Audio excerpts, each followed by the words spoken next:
ॐ अज्ञानतिमिरान्धस्य ज्ञानाञ्जनशलाकया चक्षुरुन्मिलितं येन तस्मै श्रीगुरवे नमः। वाञ्छाकल्पतरुभ्यश्च कृपा सिन्धुभ्येव च पतितानां पावनेभ्यो वैष्णवेभ्यो नमो नमः। नमो महावदन्याय कृष्ण प्रेम प्रदायते कृष्णाय कृष्ण चैतन्य नाम्ने गौरत्विषे नमः। हे कृष्ण करुणा सिंधो दीनबंधो जगत्पते गोपेश गोपिका कांत राधा कांत नमोस्तुते। तप्त कांचन गौरांगी राधे वृंदावनेश्वरी वृषभानुसुते देवी प्रणमामि हरिप्रिये। वृन्दायै तुलसीदेव्यै प्रियायै केशवस्य च कृष्णभक्तिप्रदे देवी सत्यवत्यै नमो नमः। श्रीकृष्ण चैतन्य प्रभो नित्यानन्द श्री अद्वैत गदाधर शिवसादि गौरभक्तवृन्द। हरे कृष्ण कृष्ण कृष्ण हरे हरे, हरे राम राम राम हरे हरे। हरे कृष्णा। सर्वप्रथम मैं अपने गुरुपाद पद्म ओम विष्णुपाद अष्टोत्तर शत श्री श्रीमद् भक्तिवेदांत माधव गोस्वामी महाराज के चरण कमलों में अनंत कोटि दंडवत प्रणाम ज्ञापन करता हूं। हम लोग श्रीमद् भगवद गीता का पहला 9वें अध्याय का प्रथम श्लोक श्रवण कर रहे हैं, जिसमें भगवान अर्जुन से कह रहे हैं कि वो उनको गुह्यतम ज्ञान देने वाले हैं। इदम तू ते गुह्यतमं प्रवक्ष्यामि अनसूयवे ज्ञानम विज्ञान सहितम यद् ज्ञात्वा मोक्षसे शुभात्। ये जो गुह्यतम ज्ञान है भगवान कह रहे हैं अनसूयवे, जो दोष रहित हैं। अर्जुन कैसे हैं? दोष रहित, दोष दर्शन नहीं है उनकी उसमें दृष्टि में, तो उनको भगवान बताएंगे ये विज्ञान सहित ज्ञान, जिसको जानकर वो इस दुखमय संसार से जो अशुभ है उससे मुक्त हो जाएंगे। तो हम लोग बात कर रहे थे 5 प्रकार के ज्ञान होते हैं। साधारण ज्ञान, साधारण उपदेश जो भगवान ने दिया, उसके बाद गुह्य ज्ञान अर्थात ब्रह्म तत्व का ज्ञान, और फिर गुह्यतर, गुह्यतर का मतलब परमात्म तत्व का ज्ञान, और गुह्यतम अभी यहां पर हम बात किए जो भगवान का ऐश्वर्य पर भगवत ज्ञान है, उसकी बात की है। तो हम 4 प्रकार की ये बात कर चुके थे। अब यहां पर बता रहे हैं 5वां है सर्वगुह्यतम ज्ञान कौन सा है। तो 18वें अध्याय के अंत में भगवान ने अर्जुन को सर्वगुह्यतम ज्ञान का उपदेश दिया। वहां पर भगवान 64वें श्लोक में बता रहे हैं सर्वगुह्यतमं भूय शृणु मे परमं वचः इष्टोऽसि मे दृढ़मिति ततो वक्ष्यामि ते हितम्। क्या कह रहे हैं भगवान? सर्वगुह्यतमं भूय शृणु मे परमं वचः, कि तुम मेरा इस सर्वगुह्यतम ज्ञान को दोबारा से सुनो, ये मेरे परम वचन हैं। और क्योंकि तुम मेरे प्रिय हो, इष्टोऽसि मे दृढ़मिति, मेरे तुम इष्ट हो, मेरे प्रिय हो, इसलिए मैं तुम्हारे कल्याण के लिए ये तुम्हें बता रहा हूं। तो जब भगवान अर्जुन ने, इससे पहले भगवान ने अर्जुन को गुह्यतर ज्ञान का उपदेश दिया था। गुह्यतर ज्ञान देने के बाद भगवान चुप हो गए थे। अर्जुन ने सुना उसको, और अर्जुन कुछ नहीं बोले थे, क्योंकि गुह्यतम से पहले होता है गुह्यतर। तो भगवान ने जब ये कहा कि मैं तुझे गुह्यतरम, ये गुह्यतरम ज्ञान दे रहा हूं, तो फिर अर्जुन चुप हो गए थे बिल्कुल। और भगवान ने कहा था तब यथेच्छसि तथा कुरु, 63वें श्लोक में 18वें अध्याय के, कि जैसे तेरी मर्जी हो, अब तुम सोच के खुद ही अपने आप से निर्णय करो कि तुम्हें क्या करना है। तो गुह्यतर ज्ञान कौन सा था? परमात्मा तत्व का ज्ञान। जब भगवान ने कहा था तमेव शरणम गच्छ, तुम परमात्मा की शरण में जाओ, तो अर्जुन ने कोई उत्तर नहीं दिया था। उसके बाद जब अर्जुन ने वहां कोई उत्तर नहीं दिया, निस्तब्ध रह गए अर्जुन की भावभंगिमा देख के फिर जो भक्त वत्सल भगवान हैं उनका हृदय पिघल गया और वह कहने लगे, हे अर्जुन, जो मैं अब कहने जा रहा हूं ना, वो इस गीता शास्त्र का भी सार है। गीता सभी वेदों का सार है, और इस गीता का भी जो सार तत्व है वही है जो मैं अब तुझे कहना जा रहा हूं, सर्वगुह्यतमं भूय। इससे अधिक गूढ़, गंभीर और रहस्यमय कुछ भी नहीं है। और इस बात को तुझे मैं बता रहा हूं, इसका एक ही कारण है कि तुम मेरे अतिशय प्रिय हो। कोई और कारण नहीं है प्रियता के अतिरिक्त कि मैं तुम्हें यह ज्ञान बताऊं, क्योंकि ये बड़ी प्रेम भरी बात है। ये जो भक्त भगवान से लौकिक सदबंधुवत भाव रखते हैं, क्या बात बोली हमने, लौकिक सदबंधुवत भाव, लौकिक भाव है लेकिन सदबंधुवत,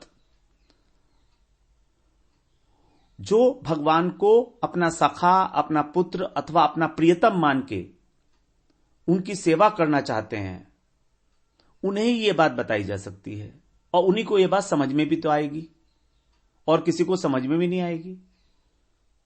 तो गीता में भगवान कह रहे हैं, मैंने अब तक जितने भी उपदेश दिए हैं, जितनी भी आज्ञा दी हैं तुझको, उन सबसे श्रेष्ठ तेरे हित के लिए, वक्ष्यामि ते हितम, तेरे कल्याण के लिए, ये जो बात मैं अब तुझे बताने जा रहा हूं, यही है भक्ति।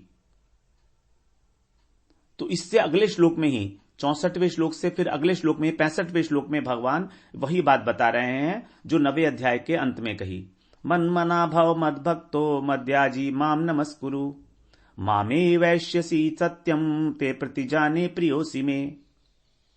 यही है सर्वगुह्यतम ज्ञान, कि तुम अपना मन, अपना चित्त मुझे समर्पण करो, मेरे मन वाला हो जाओ, मेरे नाम रूप गुण का श्रवण कीर्तन स्मरण करो, भक्ति के अंग का पालन करो, मेरे परायण हो जाओ, मेरी पूजा करो, और अभी तुम कुछ भी नहीं कर सकते तो केवल मुझे नमस्कार करो, माम नमस्कुरु।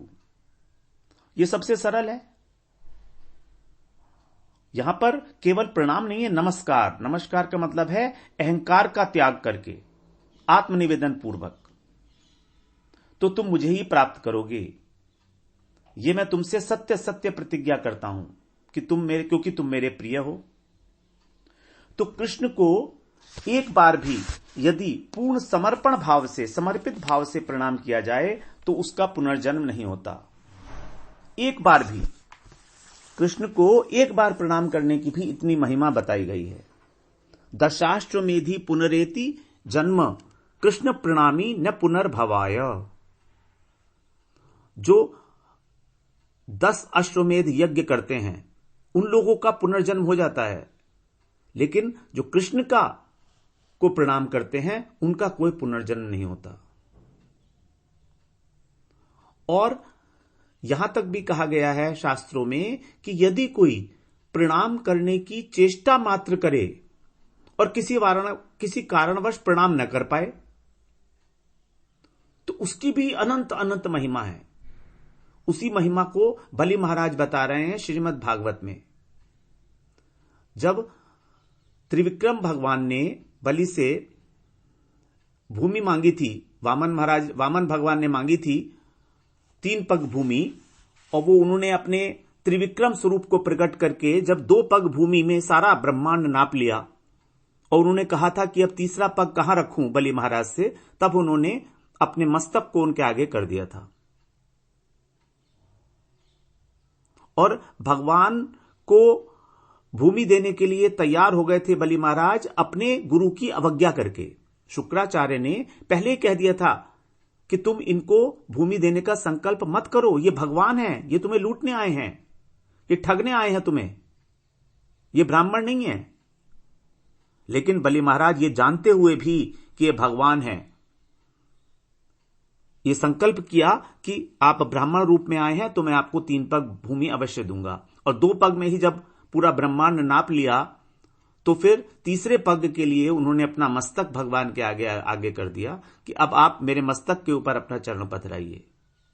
क्योंकि दान से बड़ा दानी होता है, तो जितना मैंने दान दिया है उससे अधिक बड़ा तो मेरा अहंकार है, तो उस अहंकार को मैं आपको समर्पित करता हूं।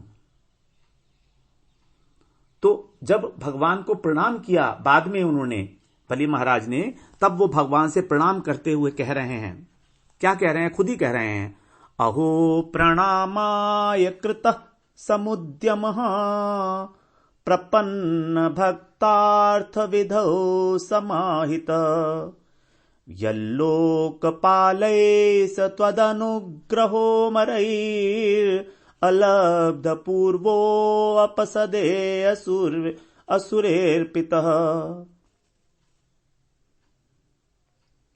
बलि महाराज कह रहे हैं भगवान से, हे प्रभु, मैंने तो आपको पूरा प्रणाम भी नहीं किया था, केवल प्रणाम करने की चेष्टा मात्र की थी, क्योंकि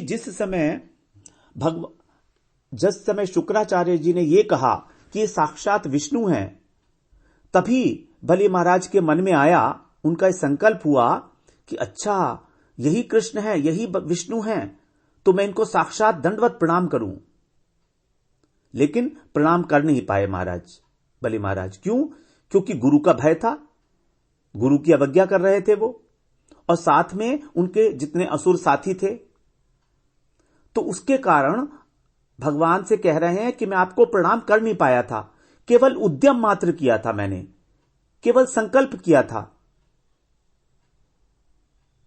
केवल संकल्प किया था और प्रणाम कर नहीं पाया। और उस मन के संकल्प का मुझे क्या फल मिला है वो बता रहे हैं कि वो फल मिला मुझे आपके उस संकल्प का, प्रणाम करने के संकल्प का, कि आपके चरणों के जो शरणागत भक्त हैं उनको प्राप्त होता है, जिन्होंने सब कुछ अपना आप को समर्पित कर दिया है।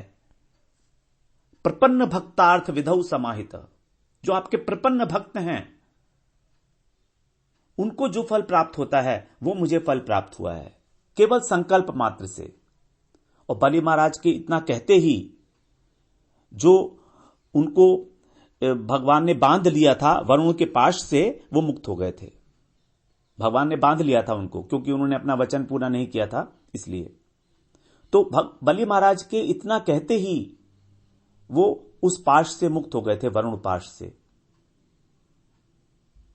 तो यह है प्रणाम करने की संकल्प की महिमा।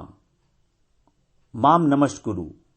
तभी भगवान कह रहे हैं कि अब तुम मेरे को केवल नमस्कार करो, तभी मां में वैश्यसी सत्यम ते प्रतिजाने प्रियोसी में, कि तुम मुझे ही प्राप्त करोगे। यही है सर्वगुह्यतम ज्ञान।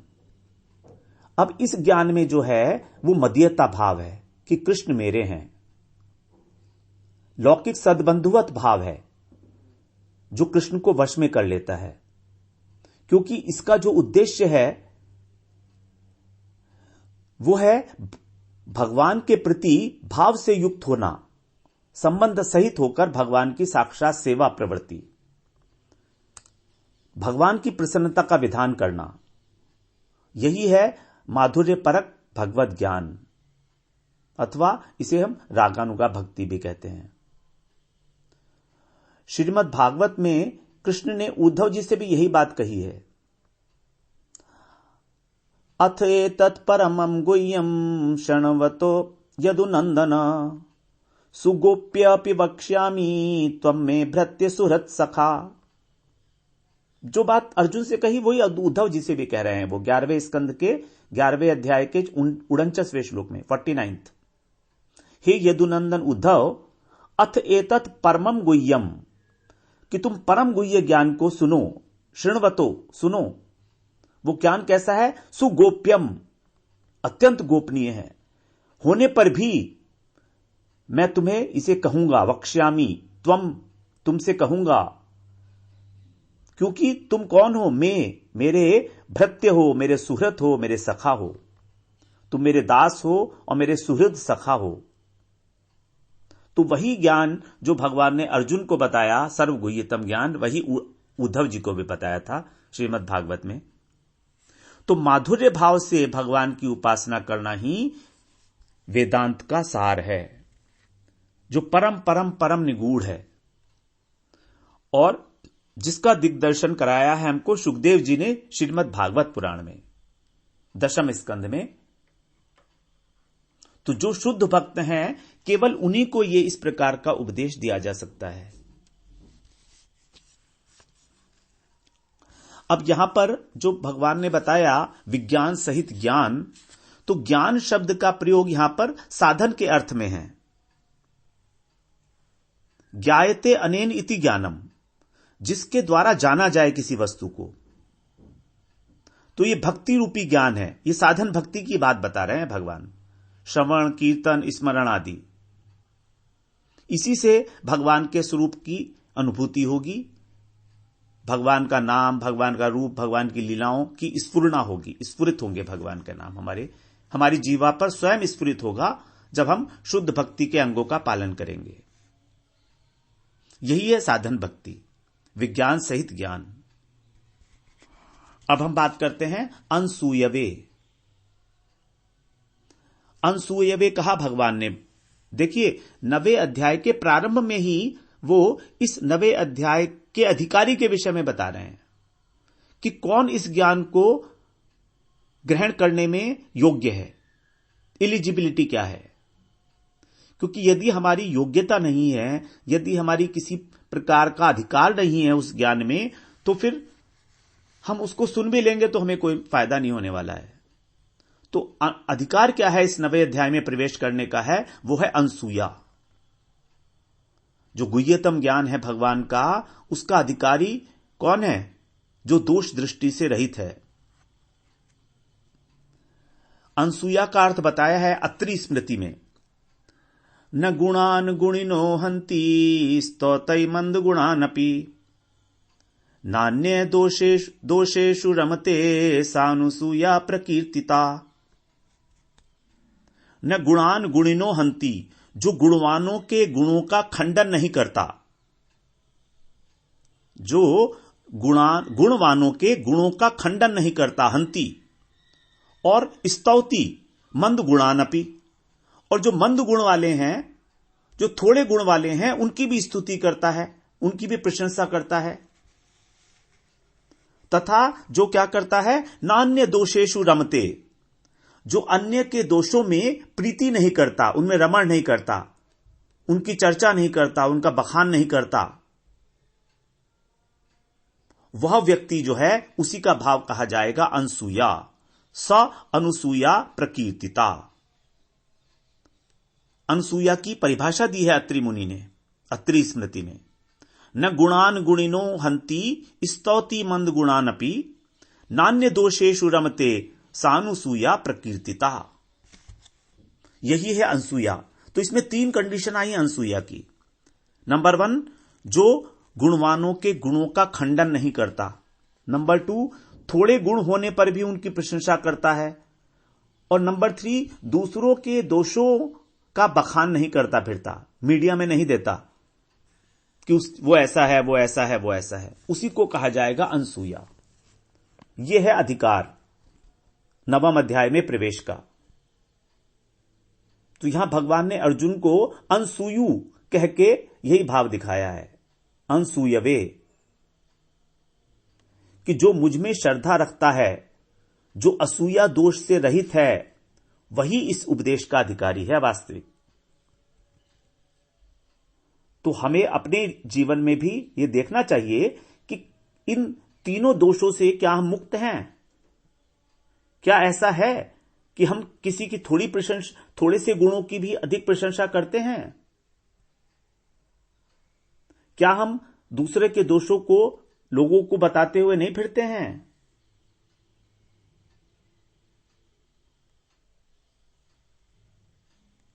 वही जो है व्यक्ति 9वें अध्याय के जो ज्ञान है उसको ग्रहण करने के योग्य होगा। तो जो भगवान के अंदर दोष दृष्टि रखता है, उनकी नरवत लीलाओं में प्राकृतत्व का आरोप करता है, क्योंकि भगवान की बहुत सारी लीलाएं ऐसी हैं जिसमें हमें ऐसा लगता है कि वो तो साधारण मनुष्य हैं। जैसे रामचंद्र जी जब वन में सीता जी के वियोग में रो रहे थे, तो सती भी, शिवजी की पत्नी सती, वो भी मोहित हो गई। तो साधारण मनुष्य की तो बात ही क्या, वो भी मोहित हो गई कि ये राम कैसे हो सकते हैं भगवान, जो अपनी पत्नी के वियोग में जानते भी नहीं कि कौन ले गया है उसको। हम जानते हैं कि रावण ले गया है उसको हर के, तो क्या भगवान नहीं जानते? फिर रो क्यों रहे हैं ये? तो भगवान की जो नरवत लीलाएं हैं, हम उनसे भ्रमित हो जाते हैं कि भगवान भी एक साधारण मनुष्य हैं, उनको भी प्राकृत मनुष्य मान लेते हैं। उनका शरीर भी हमारी तरीके से ही हड्डियों का, हाड़ मांस का बना हुआ है। तो जो भगवान को एक साधारण मनुष्य मानता है, वही है अश्रद्धालु, वही है भगवान में दोष दृष्टि को देखने वाला। वो इस उपदेश का अधिकारी नहीं है। जैसे कृष्ण ने गोपियों के वस्त्र हरण किया, अब उसका रहस्य तो कोई समझने की चेष्टा नहीं करता, लेकिन भगवान में दोष बुद्धि करके और स्वयं अवज्ञा करता है, तो वो इस उपदेश का अधिकारी नहीं हो सकता। तो किसी भी क्रिया का हमें फल अगर प्राप्त करना है तो उसके लिए अधिकार की आवश्यकता होती है। यदि अधिकार नहीं है तो उस कार्य का फल नहीं मिलेगा, इष्ट फल नहीं मिलेगा जो मिलना चाहिए। जैसे यदि कोई 8वीं क्लास का छात्र है, 8वीं कक्षा में पढ़ता है और अनधिकार पूर्वक 12वीं कक्षा में जाके बैठ जाए, तो क्या उसे एग्जाम में बैठने की परमिशन मिलेगी? 12वीं कक्षा के एग्जाम में, चाहे भले उसमें योग्यता हो। ऐसा होता है कई बार, बहुत इंटेलिजेंट होते हैं बच्चे, तो भी जब तक उसका प्रॉपर एडमिशन नहीं होगा तब तक, तो जब तक योग्यता नहीं होगी तब तक उस कार्य का फल नहीं मिल सकता। तो भगवान के जो अप्राकृत गुण हैं, उनके प्रति जो दोष दृष्टि है हमारी, उसी को भगवान ने पहले कहा था मूढ़ है वो, और आगे भी कहेंगे मूढ़ है वो, मूर्ख है। स्वयं तो भगवान के परम भाव से, उस परम वस्तु से वंचित होगा ही होगा, लेकिन दूसरों को भी वंचित कर देगा, दूसरों को भी निरुत्साहित करेगा। कहता फिरेगा ये क्या है, सारे ग्रंथ ऐसे ही होते हैं, सब बातें बढ़ाई चढ़ाकर लिखी होती हैं इनमें, चाहे रामायण हो, चाहे गीता हो, चाहे भागवत हो। इस तरह की करते हैं लोग, चर्चाएं करते हैं, तो दूसरों को भी वंचित कर देता है। वो स्वयं तो वंचित होता ही है भगवत कृपा से। भगवान ने 11वें श्लोक में बड़ी निंदा की है इस प्रकार के व्यक्तियों की, 9वें अध्याय के 11वें श्लोक में। तो भगवान के जो चिन्मय गुण हैं उनको माइक समझना, माया के अंडर में होना, कृष्ण को भगवान न मानकर एक महापुरुष समझना ही दोष दृष्टि है। और भगवान ने 18वें अध्याय के अंत में 67वें श्लोक में यह स्पष्ट भी कर दिया कि तुम ये भगवत गीता का ज्ञान किसी ऐसे व्यक्ति को मत देना जो मुझ में दोष दृष्टि रखता है। न च माम यो अभ्यसूयति, 67 श्लोक में, जो मुझ में असूया रखते हैं उनको गीता का उपदेश मत सुनाना। इसलिए कृष्ण कह रहे हैं कि हे अर्जुन, क्योंकि तू दोष दृष्टि रहित है और अभी तक मैंने जितनी भी बातें बताई तूने किसी में दोष नहीं निकाला, अतः मैं तुझसे अब यह बात कह सकता हूं, तुम इसके अधिकारी हो। और साधारण रूप से भी हम लोग देखते हैं व्यवहार में कि यदि हम किसी को कोई बात बताएं और वो हमारी बात को काट दे, तो फिर हमें यही सोचना पड़ेगा ना कि अब इस व्यक्ति से किस प्रकार से हम अपना पीछा छुड़ाएं। इससे कौन फालतू की माथापच्ची करेगा, जबरदस्ती कुतर्क कौन करेगा इससे? तो हम उससे आगे बात ही नहीं करेंगे, हम भी नहीं करते हैं बात। अगर कोई व्यक्ति कुतर्क करता है कि नहीं मैं तो ऐसा नहीं मानता, मैं तो ऐसा नहीं मानता, ठीक है, नहीं मानते तो ठीक है, तो उससे आगे चर्चा करने का कोई औचित्य भी नहीं है। तो जो लोग इस प्रकार महात्माओं से भी कुतर्क करते हैं, वो महात्मा उनसे बात नहीं पसंद करते करना कभी भी। ऊपर ऊपर की बातें करेंगे बस, थोड़ा बहुत पूछने के लिए।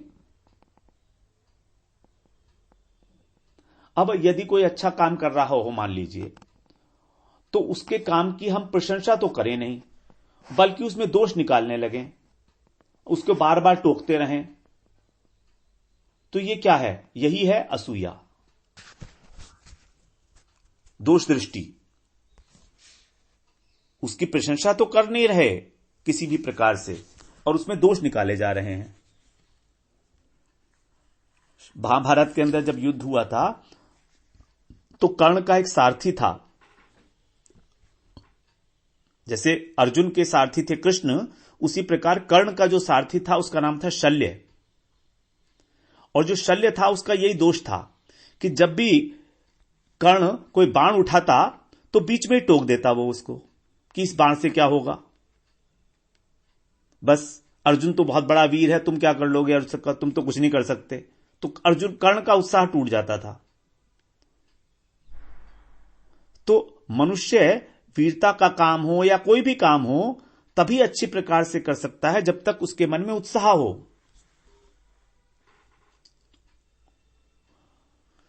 ऐसा व्यक्ति हो जो किसी भी बात का गुण को ग्रहण करे और दोष पक्ष को छोड़ दे, सारग्राही हो, न कि असारग्राही। दोष दृष्टि ना हो, गुण दृष्टि हो। क्योंकि दोष तो हम कहीं भी निकाल सकते हैं। कोई भी व्यक्ति परफेक्ट नहीं है, ब्रह्मा जी से लेकर ब्रह्मा जी तक। ब्रह्मा जी में भी लोग बोलते हैं दोष कि देखो हाथी को इतना ऊंचा बना दिया, इतना बड़ा क्यों बना दिया, शेर का मुंह इतना बड़ा क्यों कर दिया। कुछ भी जो कुछ भी करोगे वो उसमें दोष दृष्टि करेंगे। और आजकल तो मीडिया वाले यही कर रहे हैं, और कोई काम ही नहीं रह गया है उनको। और कोई काम नहीं है, सिर्फ दोषों को ही निकाल के हमारे सामने परोसते रहते हैं हमको, टेलीविजन्स के माध्यम से, अलग अलग प्रकार से समाचारों के माध्यम से, और हम उनको देखते रहते हैं। तो हम भी धीरे धीरे जो है दोष दृष्टि वाले ही हो गए हैं। लेकिन अर्जुन के साथ ऐसा नहीं है। अर्जुन ऋजु हैं, सरल हैं, उनके स्वभाव में सरलता है, उनके नाम में भी सरलता है। अर्जुन, ऋजु रेखा होती है ना, ऋजु रेखा, सरल रेखा जिसे बोलते हैं, स्ट्रेट लाइन, बिल्कुल सरल हैं। दो रेखाएं होती है, ऋजु रेखा और तिर्यक रेखा। तिर्यक होता है तिरछी, ये सरल हैं, कहीं कोई तिरछापन नहीं है, टेढ़ापन नहीं है।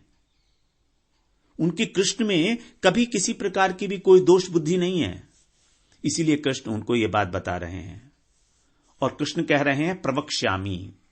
7वें अध्याय में तो भगवान ने कहा था वक्ष्यामि, कहूंगा, लेकिन यहां पर उन्होंने प्र उपसर्ग लगा दिया, अर्थात वचन के अंदर अब भगवान के प्रकृष्टता आ गई, क्योंकि एक विशेष अधिकारी के प्रति यह बात कही जा रही है।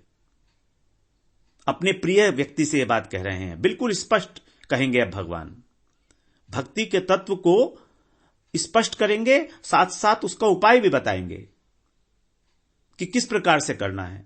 तो जो बात 7वें अध्याय में नहीं कह पाए, वही इस अध्याय में प्रकृष्ट रूप से और अतिशय रूप से उसको विस्तार से कहेंगे। इसीलिए यहां पर कहा प्रवक्ष्यामि, जिससे अर्जुन को उस बात की अनुभूति हो सके।